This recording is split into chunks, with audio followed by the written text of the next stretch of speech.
오늘 많이 이렇게 이미 나눠진 것처럼 오늘은 그레이스, 은혜에 대해서 여러분하고 좀 나누고자 합니다. 지난 첫 번째 때가 우리를 먼저 사랑하신 그 사랑 안에서 우리가 그 이삭의 아내와 같이 그 신랑을 향해 어떻게 아름다움에 이끌려서 그 신랑의 집으로 나아가는가에 대해서 봤다면, 그 집에 나아간 신부들이 그곳에서 무엇을 해야 되는가, 그 은혜를 가지고 우리가 무엇을 해야 되는가를 좀 보기 원합니다.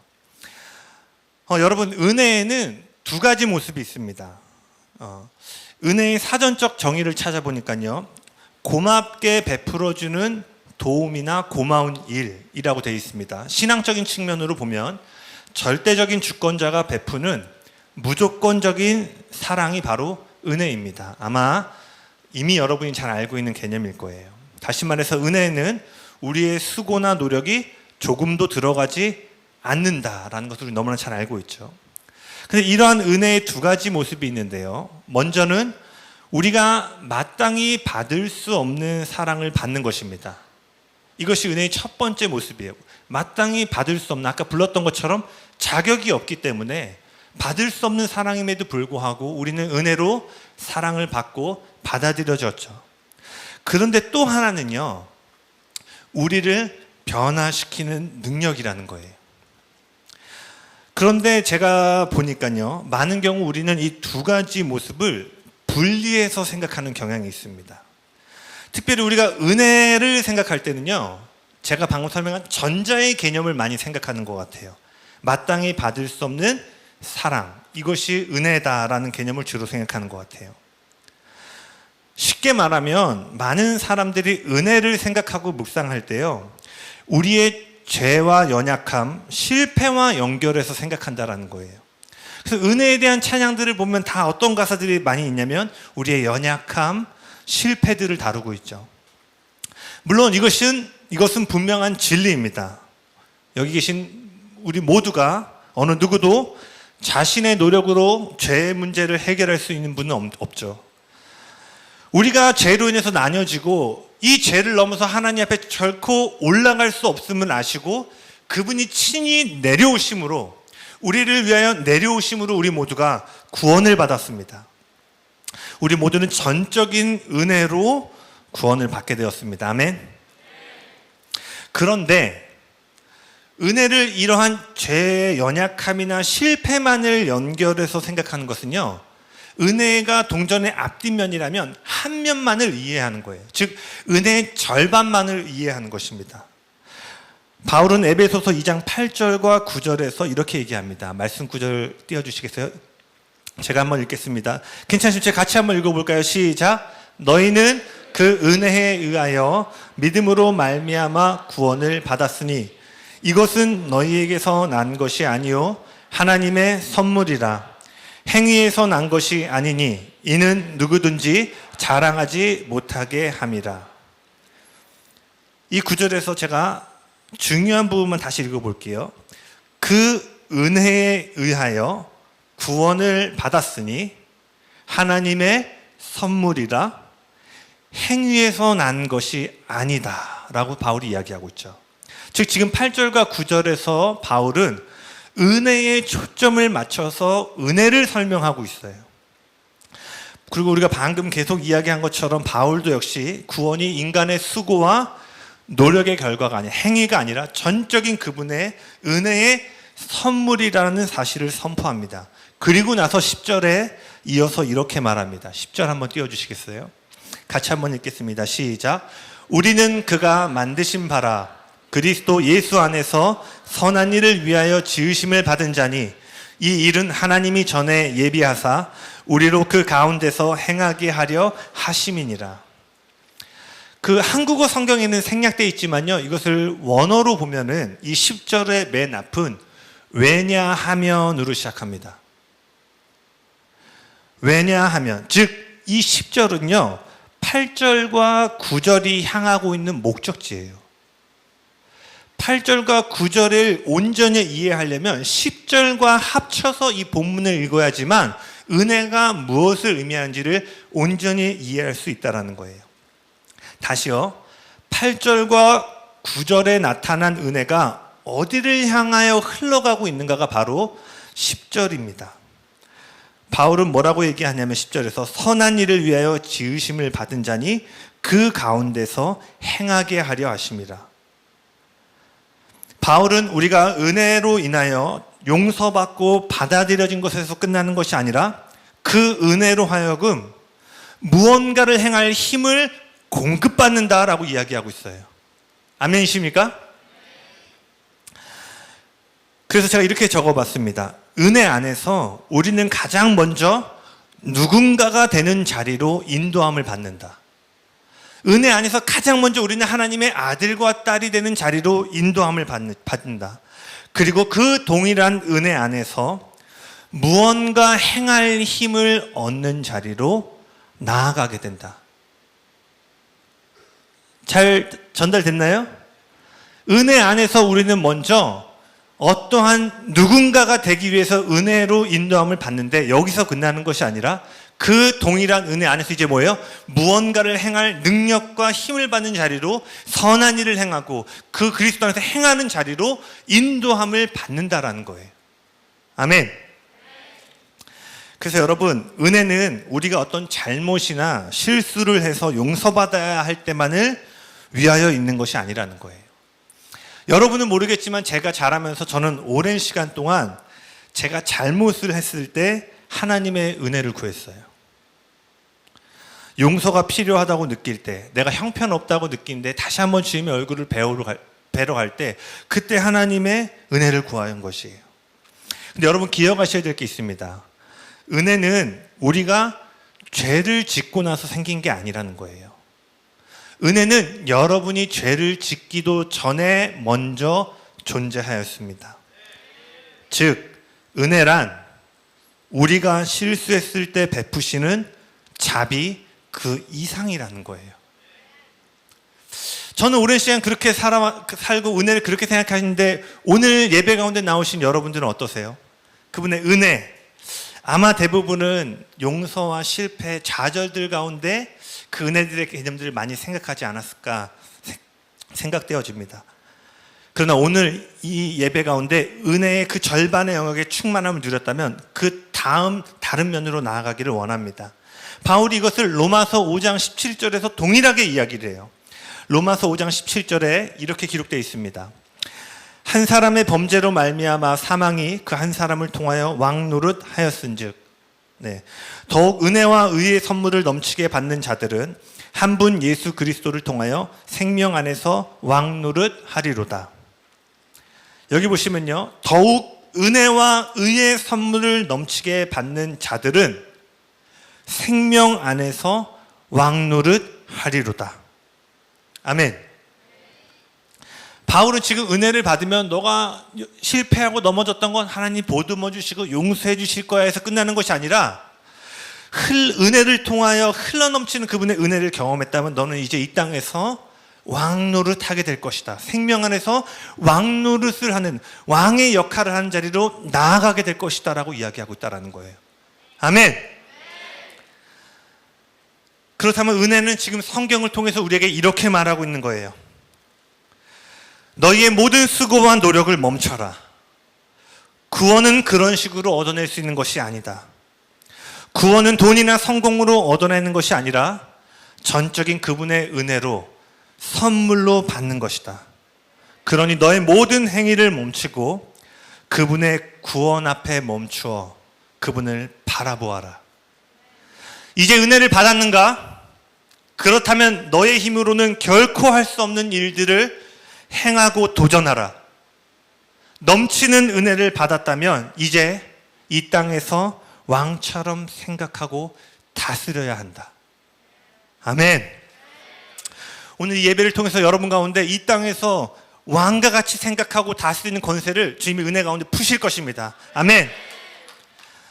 은혜는 죽을 수밖에 없던 죄인들을 살리는 그분의 사랑이며 동시에 하나님이 원하시는 모습으로 살고 그분이 원하시는 일을 하도록 우리 안에서 우리를 돕는 하나님 나라의 능력의 공급이라는 거예요. 내가 이걸 좀만 늘 줄 알았다면 전 늘 그 은혜를 수치심과 정죄함과 실패 가운데 어떻게 다시 한번 회복하는 그 안에서만 항상 은혜를 누렸던 것 같아요. 청년 때, 중고등학교 때. 그러나 이제는 제가 그 은혜의 다른 면을 보게 됩니다. 그것이 이제 잡을 수 있는 거리 가운데 있는 것 같아요. 그건 뭐예요? 왕 같은 제사장처럼 생각하고 그 능력으로 다스리는 것들. 아멘. 이걸 좀 더 설명하기 원하는데요. 우리가 보통 은혜를 이해함에 있어서 가장 많이 사용되는 관점 중에 하나가 바로 율법과 은혜를 비교하는 거죠. 그래서 우리는 율법과 은혜를 비교하여서 은혜들을 많이 이렇게 이해하고 받아들입니다. 우리가 이미 잘 알고 있는 것처럼 구약은 율법 시대였고 신약은 은혜의 시대로 대표되어지죠. 구약을 보면 그 율법이 인간에게 끊임없이 요구합니다. 율법의 핵심은 뭐예요? 네가 이 명령을 지키면 복을 받을 것이고 이것을 지키지 않으면 저주를 받을 것이다. 간단하죠. 근데 문제는 십계명을 제외하고 구약에는 613개, 십계명 포함해서 600개가 넘는 율법이 존재해요. 그래서 우리는 구약의 말씀을 통해서 뭘 발견하게 되냐면 그 율법의 요구 앞에 인간은 어느 누구도 노력으로 공로와 행위로 구원을 받을 수 없음을 뼈저리게 느끼게 됩니다. 그래서 바울이 갈라디아서에서 이렇게 얘기를 해요. 율법 아래에 있는 자는 저주 아래에 있는 자니 어느 누구도 율법으로 인하여서 의롭다함을 받을 수 없다라고 얘기를 해요. 그래서 이제 이 은혜의 시대, 신약에 넘어와서 어떻게 되죠? 그 구약을 통해서 결국 너의 공로와 힘으로 절대 구원을 얻을 수 없으니 이제 모든 것을 내려놓고 그분이 행하시는 일. 구약은 너가 어떻게 행하라고 얘기하지만 신약은 그 은혜 안에서 예수님이 행하신 일 가운데 바라보고 나아오라고 이야기합니다. 구약은 끊임없이 행함으로 구원을 이루라고 말하지만 신약은 그분의 은혜를 믿기만 하라고 말하죠. 그래서 우리가 잘 알고 있는 것처럼 율법은 우리에게 끊임없이 행동을 요구합니다. 그리고 은혜는 반면 믿음으로 그분 안에 거할 것을 요구하죠. 근데 여러분, 우리가 이렇게 생각하다 보면 자칫요, 은혜를 아무것도 행하지 않는 것으로 생각할 수도 있어요. 아니면은 무언가를 행하는 일에 소홀해질 수 있습니다. 근데 제가 질문해 볼게요. 정말 그럴까요? 여기가 구약이고 여기가 신약이라고 생각해 볼게요. 구약에서는 형제를 살인하지 말라라고 이야기합니다. 그러나 은혜의 시대 신약이 와서는 어떻게 되죠? 너희가 분을 내거나 욕을 하면 살인한 것과 동일하다라고 얘기를 해요. 율법의 시대 속에서는 결혼 관계를 벗어난 간음만 하지 않으면 되었어요. 근데 그 은혜의 시대에 들어가서는 성경이 뭐라고 얘기하냐면 너가 생각만 하여도 간음한 것과 동일하다라고 얘기를 해요. 구약에서는 문둥병자를 만지지만 않으면 됐어요. 그럼 거룩함을 유지할 수 있었죠. 근데 그 은혜의 시대 속에 들어가서 성경이 이야기하고 있는 것은 뭐예요? 문둥병자를 만져서 치유하라라고 얘기하는 거예요. 그럼 여러분, 율법이 더 많이 요구하고 있나요? 은혜가 더 많이 요구하고 있나요? 은혜가 훨씬 더 많이 요구하고 있다는 거예요. 율법은 겉으로 드러나는 행위만 컨트롤하면 됐는데 신약에 와서 그 은혜의 시대에 돌아와서는 우리의 내면 깊은 곳까지 건드리시면서 생각만 하고 분을 내어도 구약에서 간음하고 살인한 것과 동일한 죄를 짓는 거다라고 이야기하고 있다는 거예요. 여기에 은혜의 핵심이 있습니다. 은혜는 율법에 비해서 아무것도 안 하는 것이 아니에요. 그렇다고 은혜가 지금 살펴본 것처럼 율법보다 더 많은 것을 우리에게 요구하는 것은 율법보다 더 무거운 짐을 지어주려고 요구하는 것이 아니라 은혜 가운데 더 많은 명령이 주어진 것은 우리로 하여금 그것을 가능케 하는 능력과 함께 하나님의 말씀이 주어졌기 때문이에요. 할렐루야! 그래서 이것이 은혜의 가장 중요한 또 다른 면이 된다는 거예요. 구약은 능력 없이 요구하지만 은혜는 그것을 감당하고 행할 수 있는 능력을 더불어서 준다라는 거예요. 그래서 은혜가 더 많은 것을 요구하지만 실제로 뭐예요? 이제 은혜의 시대에는 그것을 해결하고 행할 수 있는 능력이 더불어 주어졌다라는 거예요. 율법은 우리에게 요구하지만 은혜는 우리에게 능력을 줍니다. 방금 이야기했던 것처럼 은혜는 명령과 더불어서 행할 수 있는 능력을 공급해줘요. 이것은 제 첫째 딸이 7살인데요. 이제 가끔 그 문 앞에 택배가 오잖아요. 그럼 이제 뭐 부모님 좀 도와드리려고 항상 그 택배가 오면 자기가 들겠다고 이제 부모님 도와드리겠다고 어릴 때는 못 들었는데, 그런데 지금도 7살짜리가 들기에는 좀 무거운 택배들이 올 수 있잖아요. 뭐 세제라던가 물티슈 뭐 이런 거 오면은 7살짜리 아이가 들기가 조금 어려워요. 근데 어떻게든 자기가 들려고 하는 거예요.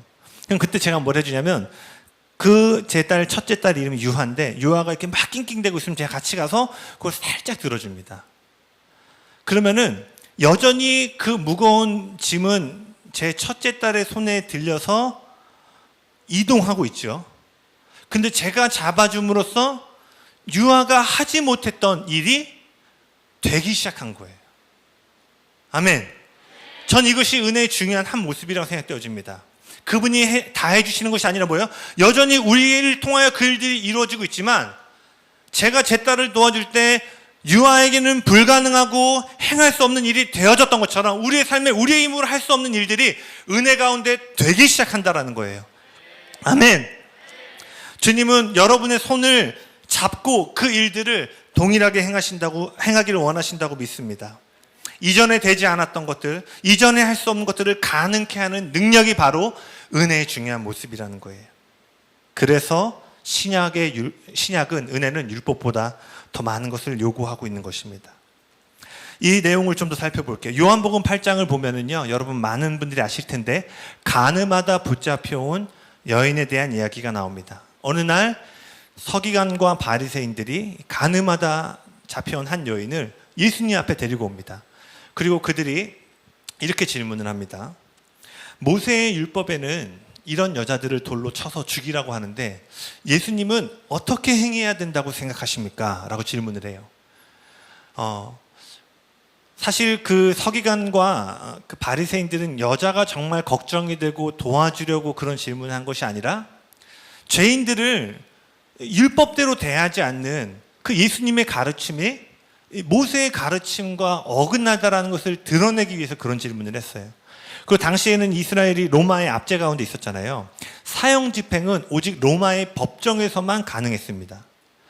즉, 이 질문 통해서 예수님이 돌을 던지지 않으면 모세의 율법을 어기게 되고, 만약에 율법에 따라서 돌로 치면은 로마의 법을 어기게 되는 거예요. 그러니까 이러지도 저러지도 못하는 상황 가운데 예수님을 시험하려고 이 간음하다 잡혀온 여인을 예수님께 데려오고 이런 질문을 한 것이죠. 그때 예수님께서 허리를 숙이셔서 땅에 어떠한 문장을 쓰시고 일어나셔서 너희 중에 죄 없는 자가 돌로 치라라고 얘기를 하고 나서 모든 사람들이 돌을 내려놓고 각자 자기 갈 곳으로 돌아가는 이야기가 바로 요한복음 8장의 이야기입니다. 그리고 나서 예수님께서 여인에게 이렇게 물으셨죠. 너를 정죄하는 자가 있느냐? 여인이 대답합니다. 예수님, 없습니다. 아무도 저를 정죄하는 자가 이제 이곳에 없습니다. 나도 너를 정죄하지 않으니 이제 가서 다시는 죄를 짓지 말아라 라고 말씀하십니다. 여러분, 그 예수님의 말대로 하면 유일하게 돌을 던질 수 있던 한 사람이었어요. 예수님이 죄가 없으셨기 때문에. 그 상황에서 유일하게 돌을 던져서 책임을 물으실 수 있던 예수님이 그녀를 안으시고 용서하셨습니다. 우리가 아는 것처럼 예수님은 하나님 아버지를 대표했잖아요. 아버지가 생각하는 것만, 말하는 것만, 보여주시는 것만 보고 말한다고 했죠. 그래서 제자들이 아버지를 보기 원합니다라고 했을 때 예수님이 뭐라고 말씀하세요? 아버지를 보여달라는 게 무슨 말이냐? 너희가 나를 보았으면 아버지를 본 것이다. 즉, 이 요한복음 8장의 이 장면은 아버지와 딸이 만나는 장면인 거예요. 혹시 여기 부모님이 계신다면 아마 동의하실 거예요. 모든 아버지는 딸이 실패하고 넘어졌을 때 그녀의 회복을 위해서 그 자녀를 안아줄 것입니다. 이러한 일들이 이 요한복음 8장에 일어난 거예요. 그녀는 한없는 사랑과 은혜로 마땅히 받을 수 없는 용서를 받게 되었죠. 그런데 여기서 받아주시고 용납하면서 끝난 것이 아니라 한 가지 명령을 주셨죠. 뭐죠? 가서 다시는 죄를 짓지 말아라. 여러분들 생각해 보세요. 방금까지 죄를 지었던 사람한테 다시는 죄를 짓지 말라라고 하신 거예요. 어제까지 담배를 피고 어제까지 음란한 것에 내가 그것을 끊지 못했던 사람한테 너 내일부터는 죄 짓지 마 하면 이게 성령의 능력으로 되는 경우들도 있지만 사실 이게 쉬운 일이 아니라는 거 아시죠? 중독 가운데 계신 분? 네. 제가 청년 때 얼마나 그 음란함 전 알아요. 그게 끊기 어렵다라는 거를. 네. 저만 그런 거 아니죠? 형제님들? 네, 형제님들 특별히 뭐 형제들만의 문제는 아니지만 형제님들. 그러면 지금 이런 거예요. 야, 내가 너를 너무 사랑해서 이번엔 용서해 줄게. 그런데 너 다시는 죄 짓지 마. 이번엔 내가 정말 너 돌로 맞아서 죽어야 되는데 내가 용서해 줄 거야.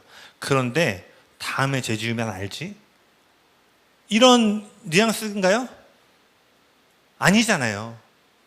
근데 다시는 죄를 짓지 말라는 거예요.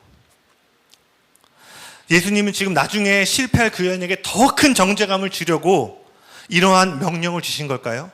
그렇지 않죠. 누가복음 1장 38절입니다. 누가복음 1장 38절 제가 읽겠습니다. 대저 하나님의 모든 말씀은 능하지 못하심이 없느니라. 같이 한번 읽어볼까요? 시작. 대저 하나님의 모든 말씀은 능하지 못하심이 없느니라. 자, 우리 입술에 건세가 있습니다. 누가복음 1장 38절 안 찾으신 분들 한 번만 다시 찾아서 저희 큰 목소리로 우리의 심령을 향해서 선포하기를 원합니다. 누가복음 1장 38절. 네? 37절. 네. 은혜가 임했습니다. 네. 37절.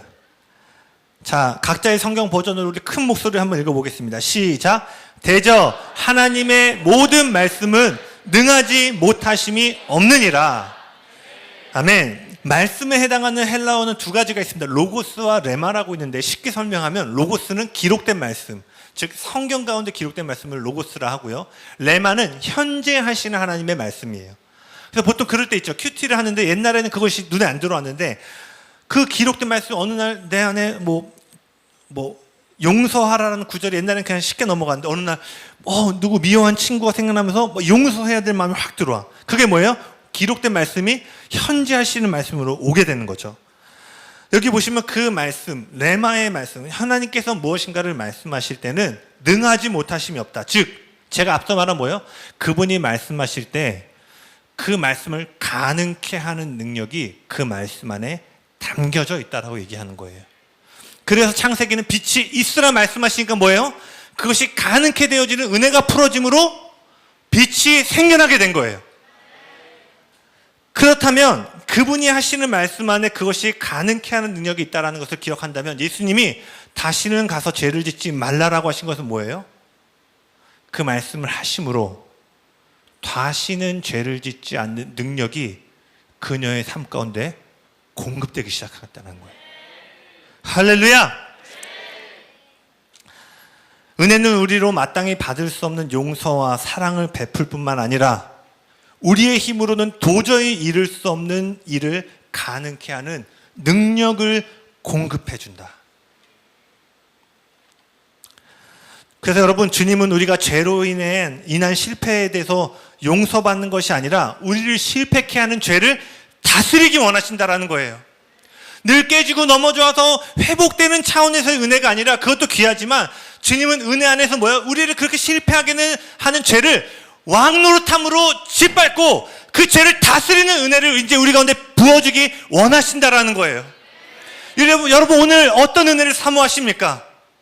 마이너스를 제로 포인트로 가져오는 은혜를 원하세요? 아니면 이것을 플러스로 하나님의 은혜로 가져오는 죄를 정복하는 은혜의 자리로 나아가기를 원하십니까? 아멘. 예배팀 나와주시겠어요? 여러분 이제 우리 차례예요. 가늠한 여인에게 그 일이 왔다면 이제 우리 차례입니다. 죄의 모습만 조금 다를 뿐이고 죄의 이름만 조금씩 다를 뿐이지 율법의 기준에서 바라본다면요 죽을 수밖에 없는 인생이라는 점에서 여기 있는 우리 모두는 가늠하다 붙잡혀온 여인과 다를 바가 없어요. 가늠하다 붙잡혀온 여인은 사실 우리의 모습입니다. 율법으로는 돌로 쳐서 죽임을 당할 마땅한 그러한 인생 가운데 우리가 있었어요. 그러나 그 여인이 예수님 안에서 용납받고 회복되어진 것처럼 우리가 그 은혜 가운데 받아들여지고 용서받음으로 오늘 이곳에 나와 하나님을 뜨겁게 예배할 수 있게 되었습니다. 그리고 이제 그녀에게 다시는 죄 짓지 말라는 그녀의 힘으로는 도저히 감당할 수 없는 명령을 주신과 더불어 그 도저히 행할 수 없는 말씀을 행할 수 있는 능력을 공급하셨던 것처럼 우리 앞에 우리의 힘으로는 도저히 도달할 수 없고 이룰 수 없는 약속과 명령들이 성경을 통해서 우리에게 이제 주어졌습니다. 그리고 은혜 아래에서 이제 뭐예요? 그 명령과 약속이 여러분을 통해 이루어질 수 있는 힘과 함께 같이 공급되어졌다는 거예요. 할렐루야! 그분의 한없는 은혜로 긍휼하심을 받았다면 이제 때를 따라 돕는 은혜, 우리의 힘으로는 절대로 할 수 없고 불가능해 보이는 그때에 담대히 은혜의 보좌 앞으로 나아가서 그 약속 안에 가능케 하는 능력을 붙잡고 제 7살 딸이 혼자 힘으로는 도저히 나를 수 없는 그 짐을 아버지의 도움을 통해서 함께 이동을 했던 것처럼 오늘 이 은혜를 우리가 발견하고 나아갈 때 이전에 여러분 삶 가운데 이루어지지 않았고 돌파되지 않았고 우리의 눈으로는 우리의 형편과 처지로는 도저히 안 될 것처럼 여겼던 그 모든 일들이 되게 될 것입니다. 목사님이 선포하셨던 것처럼 이 길가네 씨를 통해서 이제 되게 될 것이에요. 누구를 통해서? 이 은혜의 두 가지 면을 온전히 이해하고 나아간 자들을 통해서. 지금은 그래서 때를 따라 돕는 은혜 안에서 그 보좌 앞에 담대히 나아가야 될 때인 줄로 믿습니다. 우리 이 시간 좀 함께 찬양하고 기도하는 시간 갖기 원하는데요.